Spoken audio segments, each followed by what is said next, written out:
Bismillahirrahmanirrahim. Assalamualaikum warahmatullahi wabarakatuh. Perkenalkan, nama saya Nur Rahmat, Prodi Budidaya Perairan angkatan 2018, Fakultas Perikanan dan Ilmu Kelautan Universitas Mula Warman. Di sini saya akan menjelaskan tentang fisiologi pencernaan dari mata kuliah Fisiologi Tingkah Laku Ikan. Fisiologi adalah ilmu yang mempelajari mengenai fungsi, mekanisme, cara kerja organ, jaringan, dan sel-sel organisme. Fisiologi pencernaan ikan membahas mengenai proses pencernaan dan penyerapan makanan seperti struktur alat pencernaan, biokimia dari bahan yang terkait dengan proses pencernaan, mekanisme pencernaan, dan penyerapan makanan. Materi pertama yaitu tentang sel. Sel adalah kumpulan materi paling sederhana yang dapat hidup dan merupakan unit penyusun semua makhluk hidup. Persamaan sel yang pertama, tiap sel memerlukan nutrisi untuk mempertahankan hidupnya. Semua sel mempunyai nutrien yang sama jenisnya. Semua sel menggunakan oksigen sebagai salah satu zat utama untuk membentuk energi. Sel sebagai unit hidup tubuh. Tiap organ merupakan kumpulan banyak sel yang tidak sama yang digabungkan oleh struktur penyokong intersel. Sel secara khusus beradaptasi untuk melakukan fungsi tertentu. Misalnya, sel darah merah berfungsi mengangkut oksigen dari insang ke jaringan. Sel hati berperan sebagai mesin pembaharu bagi yang sudah rusak. Transport melalui membran sel. Zat yang diperlukan harus bergerak masuk ke dalam sel. Hal ini berlawanan dengan sampah metabolisme yang harus bergerak keluar sel. Untuk itu, membran sel memegang peranan yang sangat penting dalam proses keluar masuknya zat. Transportasi zat-zat dibagi menjadi dua, yaitu transportasi pasif dan transportasi aktif. Transportasi zat-zat dibagi menjadi dua, yaitu pasif dan aktif. Transportasi pasif adalah perpindahan zat-zat mengikuti aliran perbedaan konsentrasi, sedangkan transportasi aktif adalah perpindahan zat-zat melawan aliran perbedaan konsentrasi dan memerlukan energi. Transportasi pasif berlangsung melalui proses difusi dan osmosis, adapun transportasi aktif berlangsung melalui transfer aktif, eksositosis, dan endositosis. Transportasi pasif ada dua, yaitu difusi dan osmosis. Yang pertama, dalam tingkatan sel, difusi dapat diartikan perpindahan molekul sel dari konsentrasi molekul tinggi menuju konsentrasi molekul rendah. Osmosis adalah pergerakan molekul air dari konsentrasi air yang tinggi menuju konsentrasi air yang rendah melalui membran selektif atau permeabel. Apabila kepekatan cairan di luar dan di dalam sel sama disebut isotonis. Apabila cairan di luar sel lebih encer daripada yang di dalam sel disebut hipotonis. Apabila cairan di luar sel lebih pekat daripada yang di dalam sel itu disebut hipertonis. Kondisi hipotonis dapat mengakibatkan sel menggelembung dan mungkin pecah. Adapun pada kondisi hipertonis, sel akan mengkerut. Transportasi aktif terjadi apabila sel secara aktif memindahkan zat-zat melewati membran sel dengan menggunakan energi. Misalnya, glukosa tidak dapat melewati membran sel karena ukurannya terlalu besar. Eksositosis dan endositosis. Eksositosis terjadi apabila terdapat molekul-molekul berukuran besar yang tidak dapat ditransportasikan melalui mekanisme transfer aktif. Endositosis merupakan mekanisme masuknya molekul ke dalam sel dengan bantuan vesikula. Ada dua jenis endositosis, yaitu pinositosis dan fagositosis. Pinositosis adalah proses endositosis berupa cairan, sedangkan fagositosis adalah proses pinositosis tidak berupa cairan, misalkan bakteri.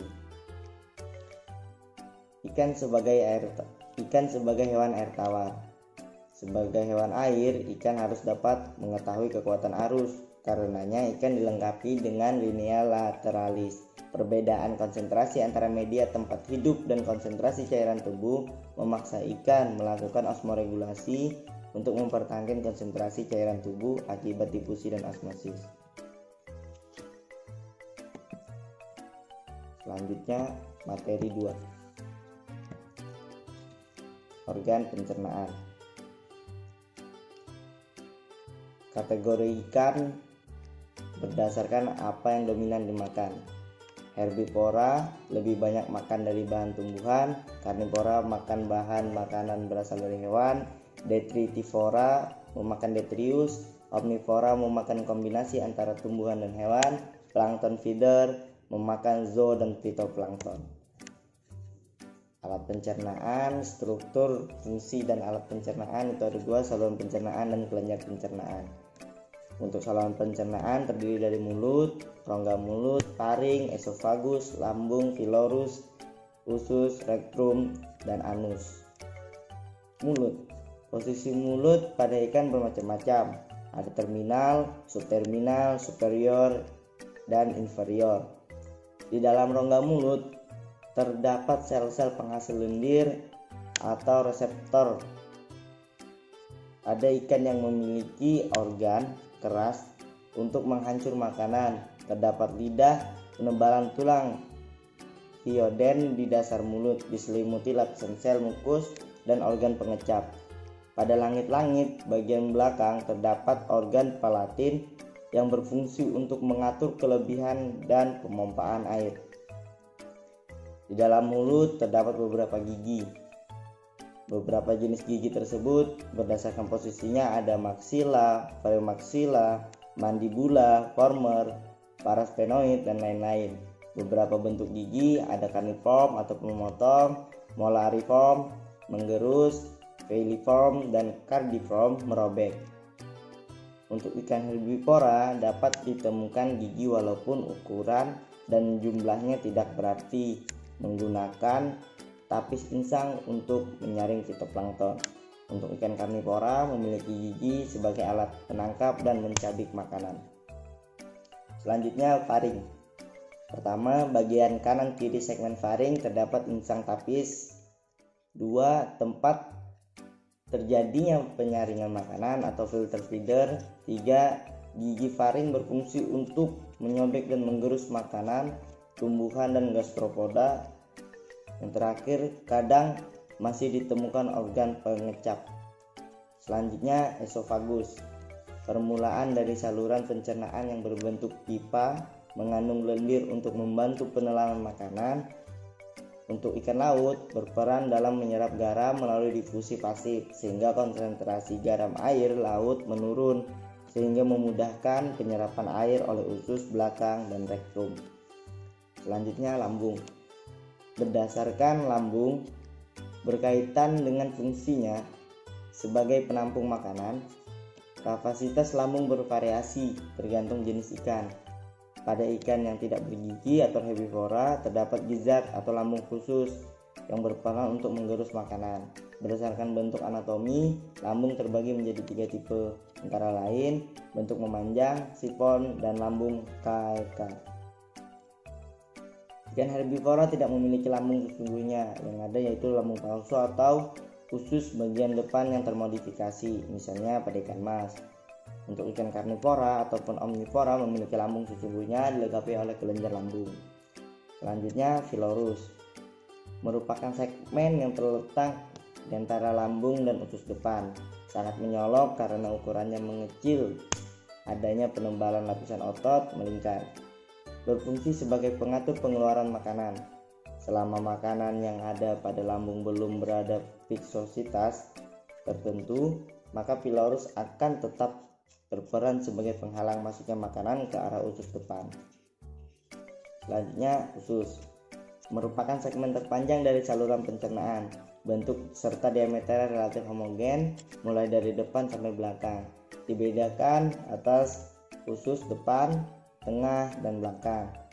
Panjang usus ikan bervariasi dan berhubungan erat dengan kebiasaan makan. Ikan herbivora panjang usus beberapa kali lipat dengan panjang tubuhnya. Selanjutnya, rektrum merupakan segmen saluran pencernaan yang terujung. Secara anatomis sulit dibedakan antara usus dan rektrum. Secara histologis, batas antara kedua segmen tersebut dapat dibedakan dengan adanya katup rektrum.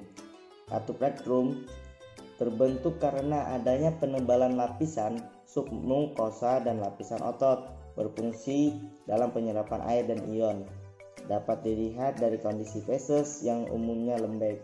Hal ini berbeda dari keadaan ketika masih berada di segmen usus bagian belakang yang berbentuk bubur maupun cair. Selanjutnya, kloaka. Ruang tempat bermuaranya saluran pencernaan dan saluran genital.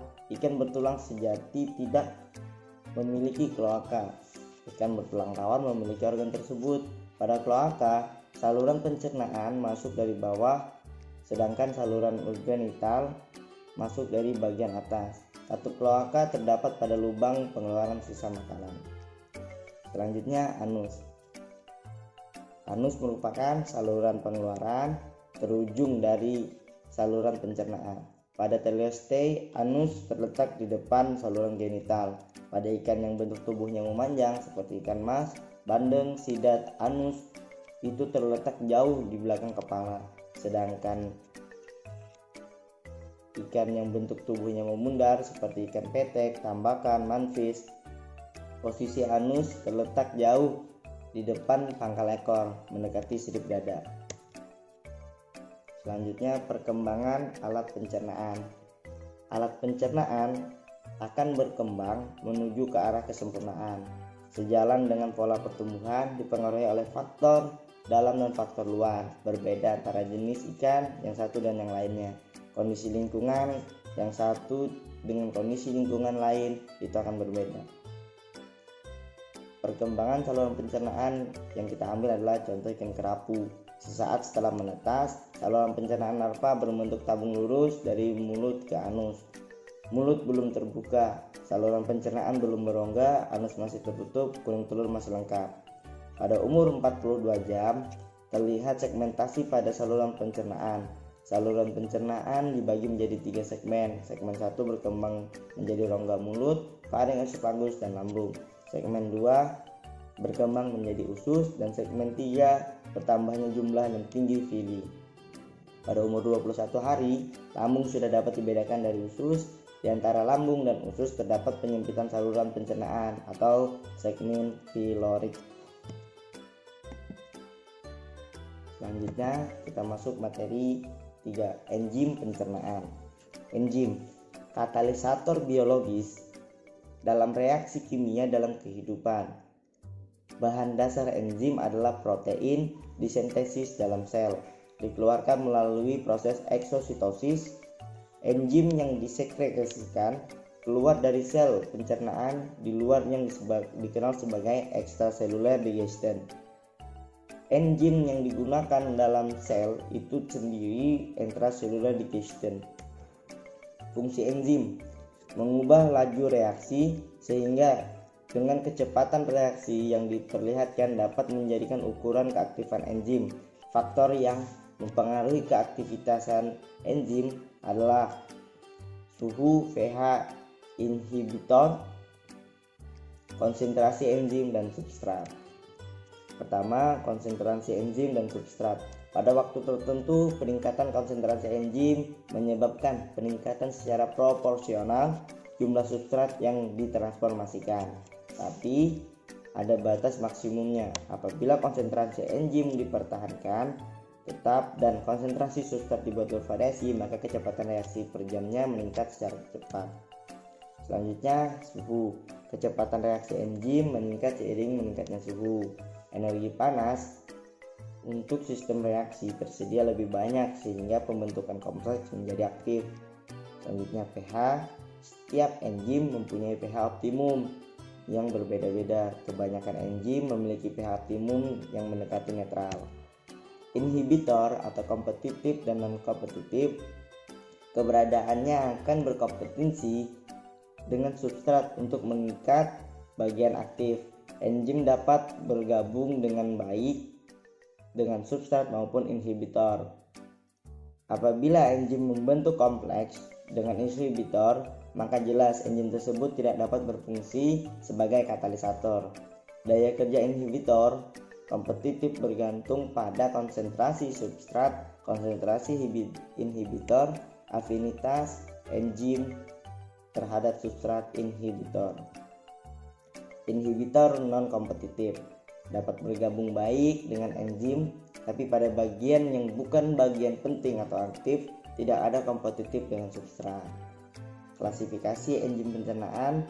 Enzim yang berperan dalam proses pencernaan termasuk kelompok enzim hidrolase, yaitu enzim yang mengkatalis substrat. Pada kondisi basah, enzim hidrolase terdiri atas: yang pertama, enzim yang menguraikan ikatan peptida. Ada peptidoaminacid, ada karboksi peptidoaminoasid. Yang ketiga ada peptidase hidrolase. Selanjutnya enzim yang menguraikan ikatan ester. Yang pertama ada karboksil ester hidrolase, yang kedua ada fosfomonoesterase, yang ketiga fosfodiesterase. Selanjutnya ada enzim yang menguraikan ikatan osidik, yaitu glukosidase. Selanjutnya protease. Endopeptidase berperan penting dalam pencernaan protein, sedangkan eksopeptidase berperan melepas ujung asam amino. Pencernaan protein. Protein dalam pakan di lambung didenatur oleh HCl, dihidrolisis oleh enzim pepsin protein berupa menjadi peptid. Di usus, peptid dihidrolisa oleh enzim karboksipeptidase, tripsin, chymotrypsin, dan elastase menjadi polipeptid, tripeptid, dan dipeptid. Oligopeptid dihidrolisis oleh peptidase menjadi tripeptid, dipeptid, dan asam amino. Untuk pencernaan lemak itu sebetulnya terbagi menjadi dua, ada di lambung dan di usus. Namun pada lambung pencernaan lemak dimulai tapi belum efektif, sedangkan yang di usus katalisator lipase pankreatik menghidrolisis trigliserida menjadi monosakarida dan asam lemak. Selanjutnya pencernaan karbohidrat dari lambung ke usus dan dinding usus. Mekanisme penyerapan: dinding usus, difusi, osmosis, transport aktif, dan endositosis. Baiklah, selanjutnya materi 4 yaitu pergerakan makanan pada saluran pencernaan. Pengambilan makanan. Faktor-faktor yang merangsang ikan untuk makan itu ada dua, dari dalam dan dari luar. Yang dari dalam adanya rasa lapar, penurunan kadar metabolit darah karena digunakan dalam proses metabolisme sel, adanya rongga kosong pada lambung. Laju metabolisme terkait dengan musim, waktu, kualitas, dan kuantitas makanan. Untuk yang faktor dari luar, adanya rangsangan untuk makan yang diterima oleh organ penerima seperti tersebut, organ olfaktori, penglihatan, sistem garis rusuk, elektroreseptor, dan lain-lain. Interaksi kedua, faktor tersebut akan menentukan aktivitas makan ikan. Berdasarkan cara makan, ikan dapat dikelompokkan dalam predator, grazer, filter feeder, sucker, parasit. Proses mendapatkan makanan itu ada searching, detection, pursuit atau perburuan, food intake, seleksi ukuran dan rasa. Pencabikan makanan. Jenis ikan tertentu untuk ukuran makanan yang terlalu besar maupun keras sehingga sulit dicerna, sangat efektif karena adanya berbagai macam gigi dengan berbagai corak mekanisme kerjanya. Penelanan makanan. Makanan utuh atau partikel didorong ke esofagus atau lambung, adanya kontraksi otot. Saluran pencernaan memiliki dua lapis otot, yaitu otot memanjang dan otot melingkar. Gerak peristaltik. Gerakan yang terjadi pada otot-otot pada saluran pencernaan yang menimbulkan gerakan semacam gelombang sehingga menimbulkan efek menyedot ataupun menelan makanan yang masuk ke dalam saluran pencernaan. Peristaltik, pedulum, dan segmentasi merupakan pencernaan secara fisik pada rongga saluran pencernaan, membantu pencernaan secara kimia karena partikel di dinding terluar dan partikel yang telah terhidrolisis secara enzimatik akan meluruh akibat gerakan-gerakan tersebut. Adanya gambaran tentang pergerakan makanan pada saluran pencernaan menunjukkan bahwa makanan yang dikonsumsi akan mengalami proses yang bertahap sehingga akhirnya akan dimanfaatkan oleh tubuh dan komponen yang tidak dapat dicerna akan keluar dari tubuh melalui anus.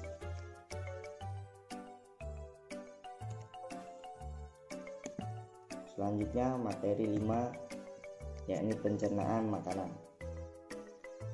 Proses penyederhanaan makanan melalui mekanisme fisik dan kimiawi sehingga makanan menjadi bahan yang sederhana dan melarut dengan mudah dapat diserap dan diedarkan ke seluruh tubuh melalui sistem peredaran darah. Pencernaan fisik merupakan makanan dari asal yang bersifat kompleks menjadi sederhana, sedangkan pencernaan kimia asalnya bersifat makro menjadi partikel mikro. Dalam bentuk partikel mikro, makanan menjadi zat terlarut yang dapat diserap oleh dinding usus. Pencernaan protein, lemak, dan karbohidrat. Proteinase adalah bahan organik dengan berat molekul yang tinggi, tersusun oleh sejumlah asam amino yang disatukan dalam ikatan peptid. Tripsin disekresikan oleh pankreas eksoktrin. Aktivitas tripsin kadang ditemukan dalam ekstrak usus. Aktif secara maksimal pada media basah yaitu 7-11 pH.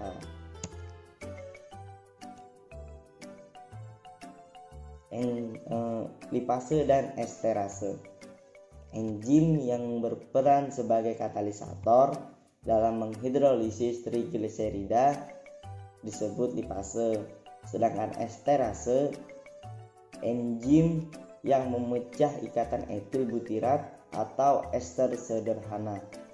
Untuk proses penting dalam pencernaan lemak disebut emulsifikasi atau untuk menurunkan tegangan permukaan lemak.